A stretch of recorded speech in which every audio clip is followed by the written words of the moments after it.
Et dernière conférence JDRD avec un autre local de l'étape, Stéphane Gallet, aussi connu sous le nom de Tonton Alias. Hello Stéphane, Hello, hello tous. merci d'avoir accepté de venir nous parler de trahison.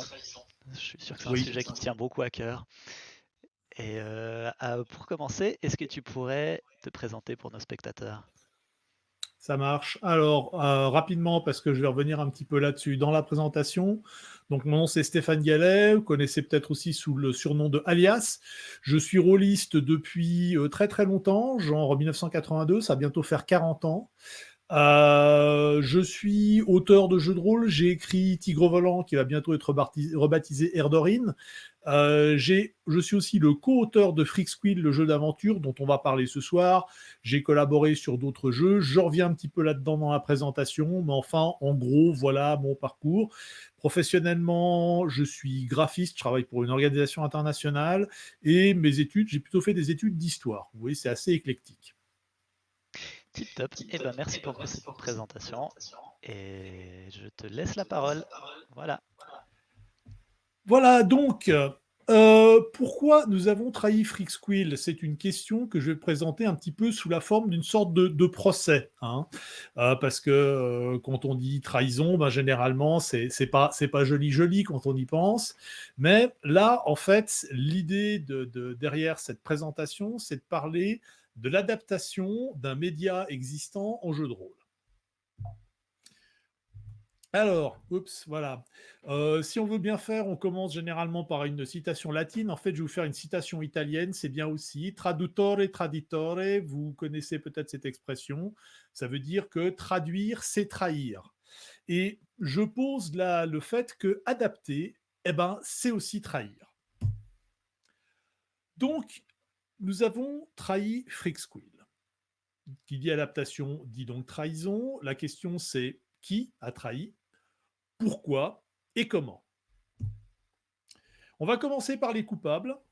Oui, on part directement en coupable, hein. C'est même pas suspect ou quoi que ce soit. Coupable, paf. Alors, d'abord, Florent Maudou. Florent Maudou, c'est l'auteur de la BD. Freaksquill, c'est donc une bande dessinée. Je vais revenir un petit peu là-dessus derrière.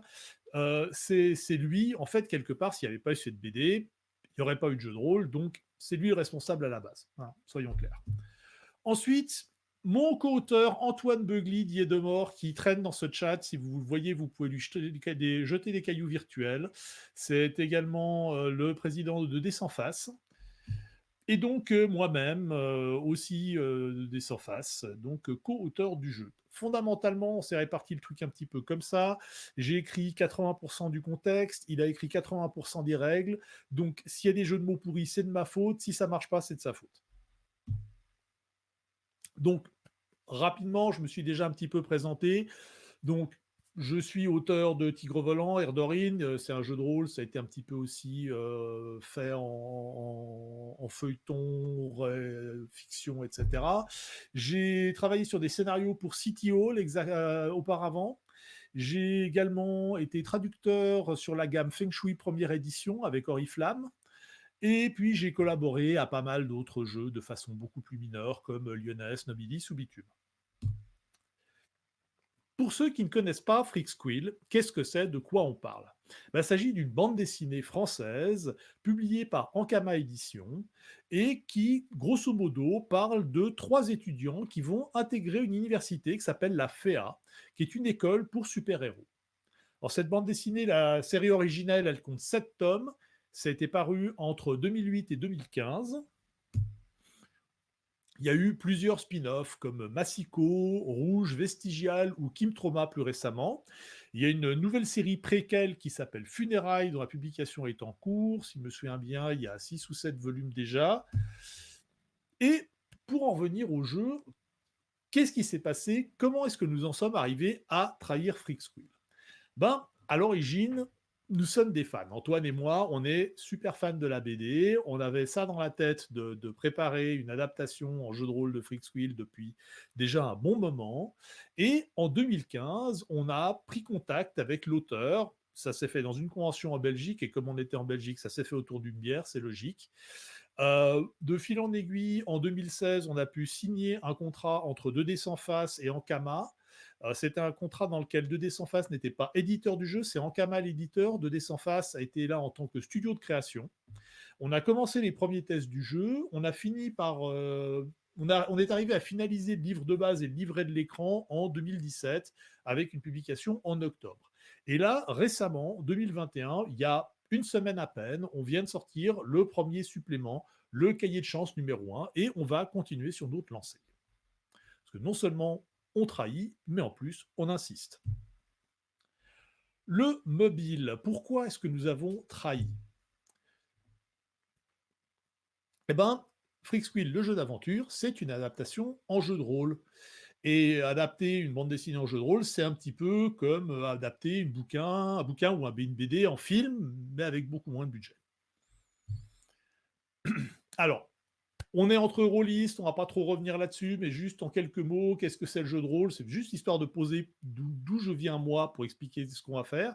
Donc c'est un jeu dans lequel on va jouer un rôle, on a un meneur de jeu qui arbitre et qui gère la partie, les autres joueurs créent des personnages, on a une conversation entre dialogue et imagination, et on a des mécaniques de simulation pour gérer des situations qui ne peuvent pas se régler par le dialogue. C'est vraiment, on survole.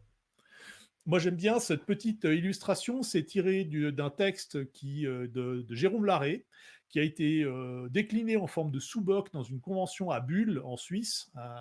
Et j'aime beaucoup cette image. Et voilà, si vous voulez faire expliquer le jeu de rôle en ouais, 8 lignes, et ben voilà. Alors, le jeu de rôle, c'est un petit peu ce que j'appellerais de la métafiction. C'est en fait, grâce au jeu de rôle, on construit ses propres fictions. Donc, en quelque sorte, un jeu de rôle, c'est une boîte à outils avec laquelle les joueurs vont construire leurs propres personnages et créer leurs propres aventures. Et en fait, c'est très versatile parce qu'une même aventure peut se dérouler de façon complètement différente suivant les joueurs, que ce soit les personnages ou même le meneur de jeu. Et c'est là où on touche un petit peu les différences qu'il y a entre une fiction, que ce soit livre, BD, film ou quoi que ce soit d'autre, et le jeu de rôle. Dans une fiction, on a une narration linéaire, c'est-à-dire on va avoir un début, un déroulement, une fin. Dans le jeu de rôle, cette narration est beaucoup plus ouverte. Alors, il va sans doute y avoir un début, il va probablement y avoir une fin qui est peut-être pas forcément celle qu'avait imaginé l'auteur. Et ce qui va se passer entre les deux, c'est anything goes. Hein. C'est votre idée est aussi bonne que la mienne.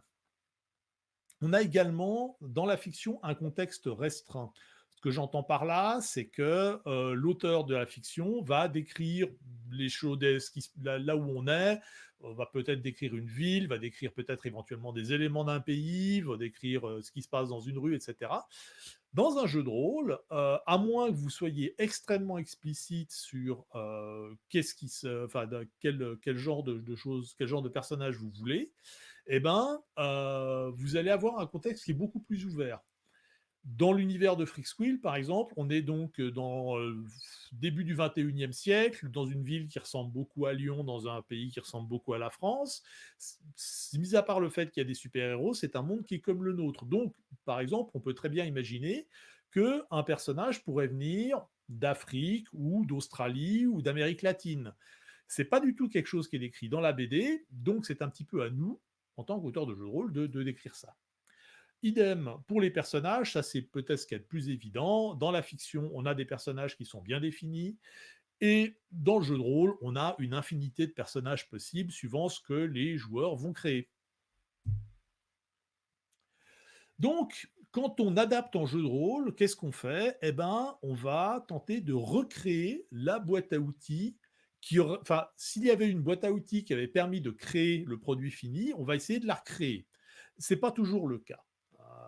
Dans le cas de Freaksquill, par exemple, il y a des choses, par exemple, il y a des séries télé dans lesquelles il existe ce qu'on appelle des bibles, dans lesquelles les auteurs vont mettre un petit peu tous les éléments auxquels ils ont pensé, que ce soit des éléments qui ont été utilisés ou pas, de façon à ce que d'autres auteurs qui vont pouvoir participer à cette série télé vont pouvoir piocher là-dedans et vérifier si la continuité tient à peu près la route. Dans le cas de Freaksquill, on n'avait pas ça, donc notre boulot, ça a été en grande partie de remplir les blancs, c'est-à-dire de créer des éléments d'univers qui n'existaient pas, mais qui étaient importants parce qu'on savait que généralement les joueurs allaient taper là-dedans, de gérer aussi des problèmes de cohérence, ce qu'on appelle en anglais le retconning, retroactive continuity, continuité rétroactive. C'est donc par exemple, on avait des choses assez amusantes dans la bande dessinée. On avait la ville dans laquelle les aventures se passent, qui s'appelle Avalion. Dans certains endroits, elle s'appelle Lyon, L-I-O-N. Il y a les noms changent parfois. Alors on a choisi d'expliquer ça de par le fait que c'était des pratiques, soit des pratiques régionales, soit des pratiques plus globales. Bref, quelque part, adapter en jeu de rôle, c'est être auteur à la place de l'auteur, ce qui est toujours un petit peu intimidant. Alors, on va parler un petit peu des preuves de cette trahison. Alors, d'abord, on va commencer par la trahison du contexte. Comme je vous disais, la bande dessinée a un contexte assez défini. Donc, c'est cette école qui s'appelle la FEA, Faculté d'études académiques des héros, qui se situe dans une ville qui s'appelle Avalion, qui ressemble beaucoup à Lyon, dans un pays qui s'appelle la Gaule, qui ressemble beaucoup à la France. C'est mis à part là, c'est 2020, enfin 2015, 2020, il y a Internet, il y a des smartphones, il y a des voitures, ça ressemble un petit peu vraiment à notre monde, sauf qu'il y a des super-héros.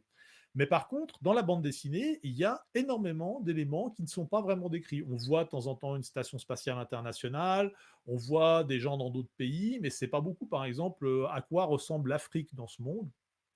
On ne sait pas. Il y a aussi pas mal d'éléments qui ne sont pas expliqués. Par exemple, d'où viennent les pouvoirs, ces pouvoirs de super-héros? Qui peut en avoir? Et notre but dans cette histoire, c'était vraiment de faire en sorte de faire comme dans la BD, d'essayer de coller le plus près possible à l'atmosphère de la bande dessinée. Donc, dans ce contexte, on a inventé un certain nombre de choses. Alors, il y a les héros depuis la nuit des temps, ça c'est quelque chose qui est un petit peu expliqué. Il y a une référence au fait que le premier héros de l'histoire enregistrée, c'est Gilgamesh dans ce monde. Donc il y a vraiment eu des héros de tout temps. Il y en a sans doute eu avant, mais comme il n'y avait pas d'écriture, on ne sait pas. Mais à partir de là, on s'est aperçu qu'il y avait un certain nombre de choses. Peut-être qu'une grande partie des dieux antiques n'existaient pas, ou ont alors été inventés par une ou plusieurs personnes qui avaient des pouvoirs quasi divins et qui ont fait croire qu'ils avaient tout un panthéon derrière, histoire d'avoir l'air plus important. On a inventé aussi le concept de la loi de David, qui explique que plus un peuple est opprimé, plus les chances d'avoir des pouvoirs très puissants qui apparaissent au sein de ce peuple augmentent. C'est un bien inspiré de David et Goliath, l'histoire biblique, mais ça peut s'appliquer à plein de trucs. Par exemple, la question de la colonisation. Imaginons que les Espagnols débarquent à ce qui est maintenant le Mexique, ils tombent sur les Aztèques, ils leur pilent la tête, tout se passe comme dans notre monde, jusqu'au moment où soudainement ils se prennent un avatar de Quetzalcoatl en travers de la tête, et soudainement c'est plus la même histoire. Donc on a un petit peu changé l'histoire du monde en disant que voilà, tout ce qui est colonisation, ça s'est pas passé exactement de la même manière. La colonisation militaire pure et dure, avec anéantissement des populations locales, ça n'a pas eu lieu. C'était plus une colonisation économique ou culturelle. Il y a effectivement eu des asservissements, mais ça s'est fait de façon beaucoup plus subtile et beaucoup moins brutale pour les populations locales. Donc, du coup, il y a encore un grand nombre, il y a une civilisation pseudo-aztèque qui existe encore en Amérique latine, il y a encore énormément de populations natives en Amérique du Nord, même en Europe, la religion chrétienne n'est pas hégémonique. On n'a pas, parmi les croyants, 90% des gens qui sont chrétiens. C'est plutôt de l'ordre de 60-70%, et puis il y a pas mal encore de religions celtes qui ont survécu, enfin ce genre de choses. La question de la magie aussi, si on imagine que les sorcières ont réellement existé en tant que personnes ayant des pouvoirs magiques, il n'y a pas eu vraiment d'extermination de sorcières à l'époque de la Grande Chasse autour du 16e, 17e siècle. Et il y a aussi la question de la féerie. Alors, il y a des peuples fées dans l'univers de Freaksquill. Il y a des créatures, on voit assez rapidement dans la bande dessinée, des créatures comme Changelin, comme son nom l'indique, qui est un change-forme.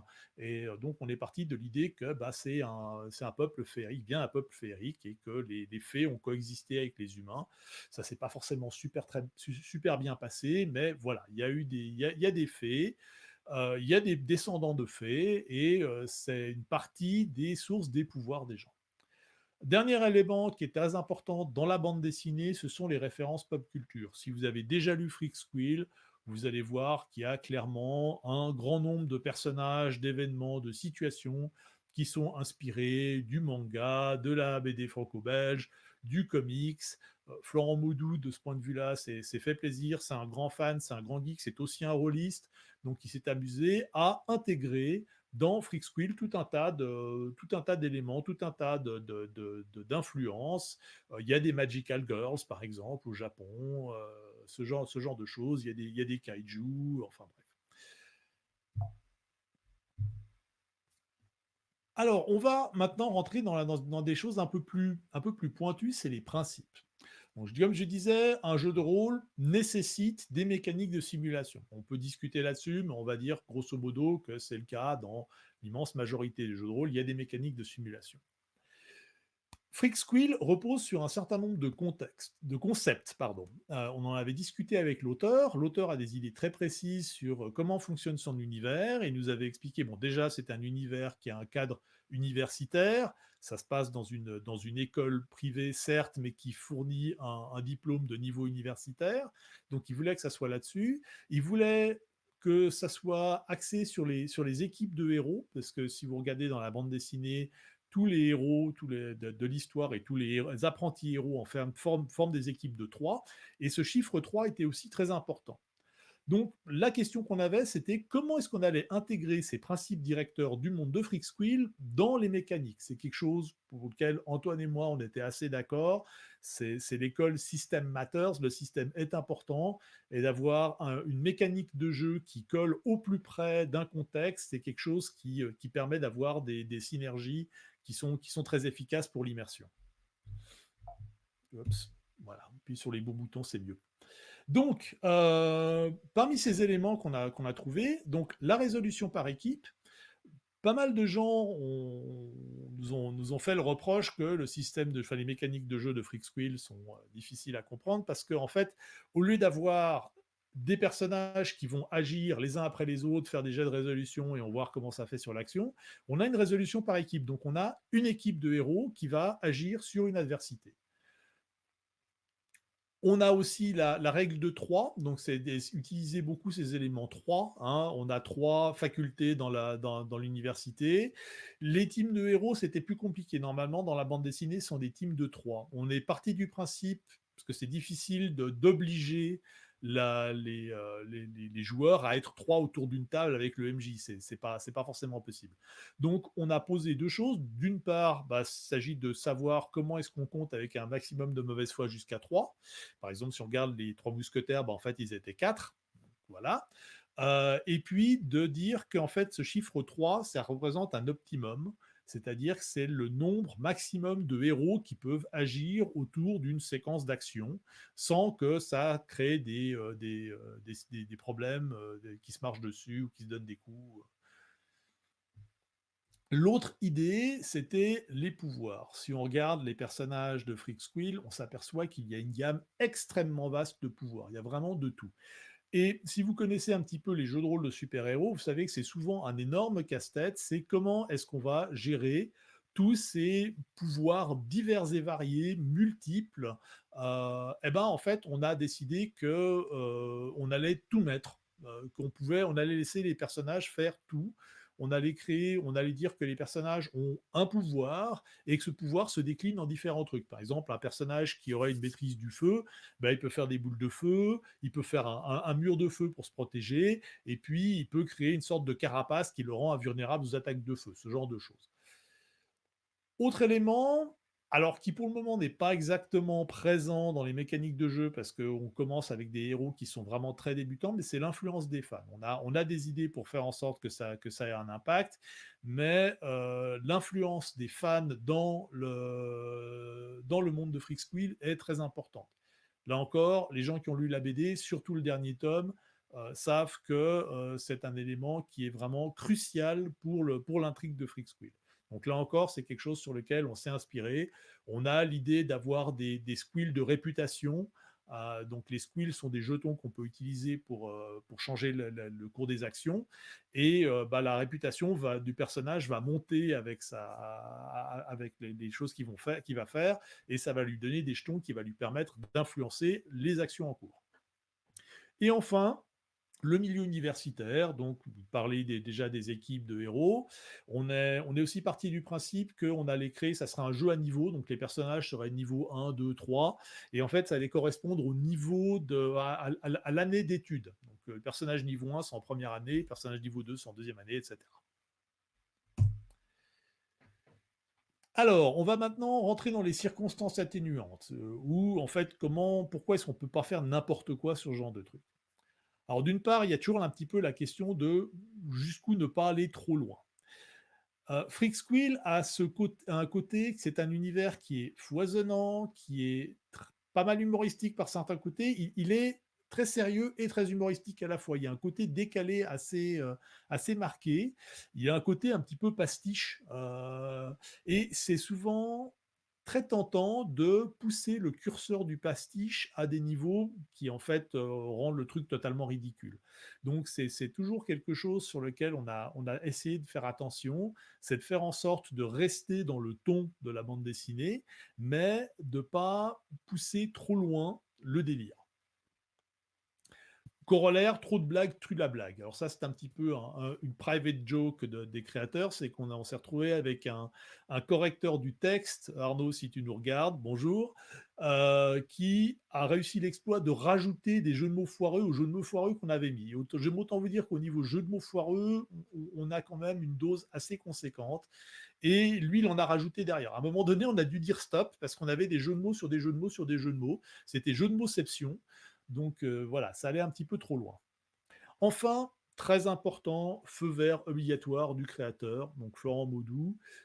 C'est une évidence quand on crée un jeu, mais c'est aussi quelque chose sur lequel il faut un petit peu penser. Donc il y a eu ce feu vert final, et puis il y a aussi pas mal de parties de ping-pong qui ont été faites entre lui et nous sur des éléments qui n'étaient pas très très clairs ou des choses qu'il voulait. Par exemple, Florent nous a posé déjà dès le début 3 interdits.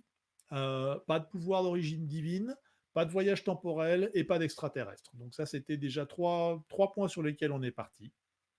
Il y en a eu d'autres. Donc, si on continue ce procès, on va passer maintenant au réquisitoire. On peut appeler ça aussi une conclusion. Adapter. Est-ce qu'adapter, c'est vraiment trahir quelque part? Alors oui et non. Bien évidemment, je ne vais pas non plus me traiter de traître. J'ai fait suffisamment de diplomatie pour savoir où ce genre de choses mène. Et le fait est que toute adaptation va forcément diverger à un moment donné du matériau originel. Et c'est normal parce qu'il s'agit de différents médias. Même quand on décliner un film en série télé, ça va pas être la même chose. Même si quelque part le média est très très similaire, il y a des questions de format qui font que ça va pas du tout être la même chose.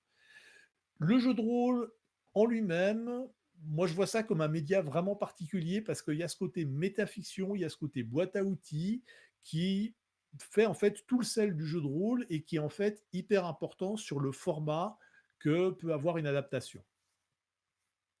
Il y a le fait que nous ne sommes pas Florent Maudoux, c'est un petit peu une évidence, mais il faut aussi garder cette humilité, c'est-à-dire se dire qu'on va écrire des choses dans l'univers de Florent Maudoux qui, quelque part, de par le fait que ça va se retrouver dans un manuel de jeu de rôle, ça va devenir un petit peu canonique, mais en même temps, c'est nous qui l'avons écrit, c'est pas Florent. Donc voilà, on n'est pas lui, c'est tant mieux, surtout pour lui d'ailleurs, mais voilà. Et puis, au final, la question, c'est qu'est-ce qu'on trahit? Est-ce qu'on trahit l'œuvre? Est-ce qu'on trahit l'auteur? Ou est-ce qu'on trahirait pas plutôt les attentes des fans? Parce que, oui, voilà, quand on est fan, et on sait ce que c'est, parce que nous-mêmes, on a été fan de la BD avant de commencer à écrire le jeu de rôle. On sait qu'il y a des gens qui ont envie de jouer dans l'univers de Freak Squill, on va leur donner les moyens de le faire, mais la manière dont on va le faire, ça va peut-être pas leur plaire. Mais voilà, quelque part, c'est eux qu'on trahit, mais en même temps, c'est plutôt on trahit leurs attentes. Nous, quelque part, on a vraiment fait ce qu'on pensait être le plus proche d'une adaptation de Freak Squill. Et plus largement, je dirais, est-ce que créer, ça serait pas aussi un peu trahir? Parce que moi, j'ai toujours tendance à dire qu'une création se fait sur la base de ce qui existe avant. On dit souvent qu'on est sur les épaules des géants qui nous ont précédés. Et puis aussi, quand on publie, eh ben, on rend public, on lâche dans la nature sa création et quelque part, ça cesse un petit peu d'être la nôtre. À partir du moment où on a publié, à partir du moment où Florent Baudou publie sa bande dessinée, eh ben, Freak Squill, quelque part, cesse d'être son joujou à lui, son bébé.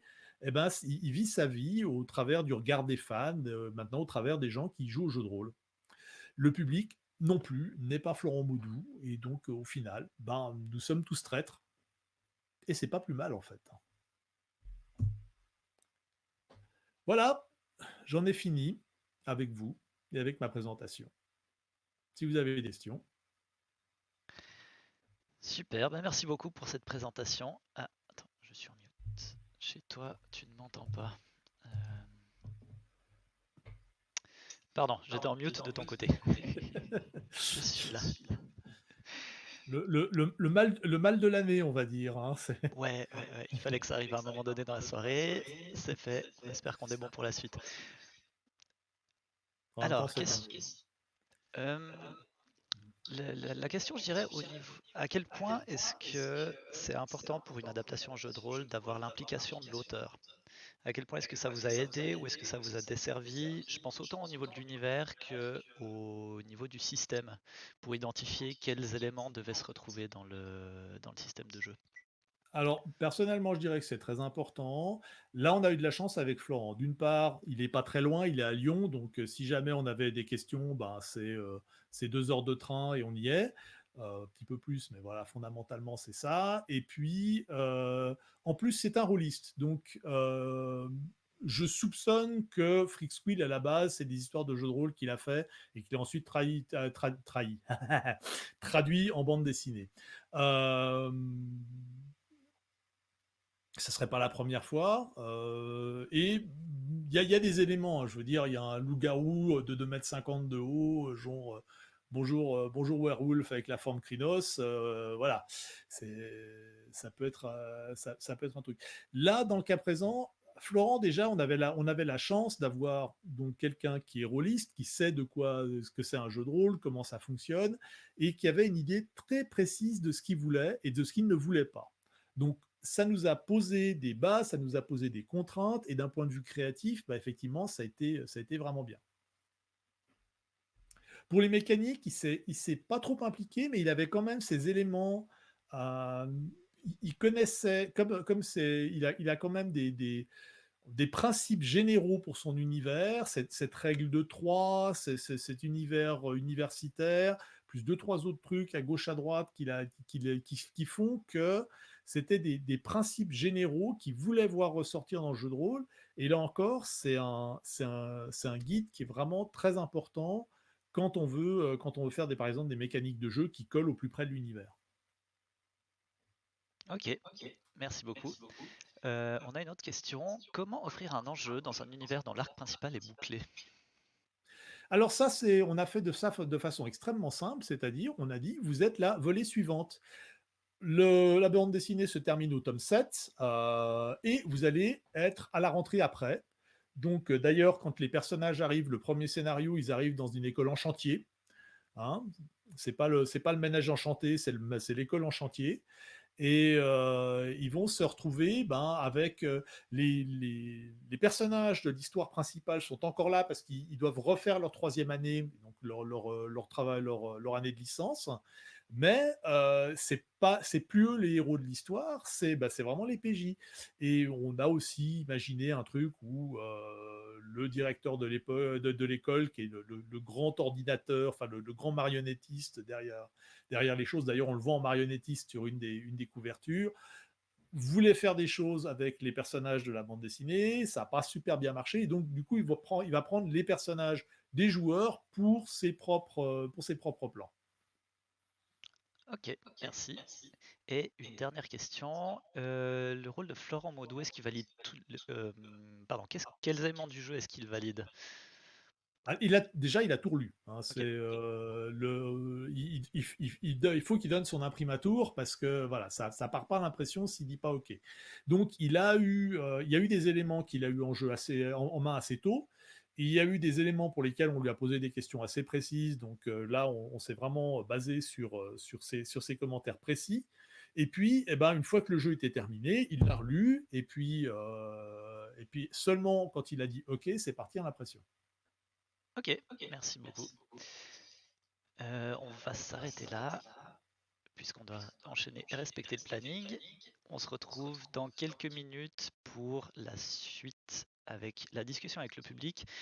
Donc le but de cette discussion, c'est de permettre à nos 4 invités de répondre à vos questions à vous, spectateurs. Donc vous pouvez déjà commencer à les balancer sur le chat. On se retrouve tout à l'heure. Encore merci Stéphane Merci à vous, et bonne à tout de soirée à ceux suite. qui s'en vont et à tout à l'heure pour les autres.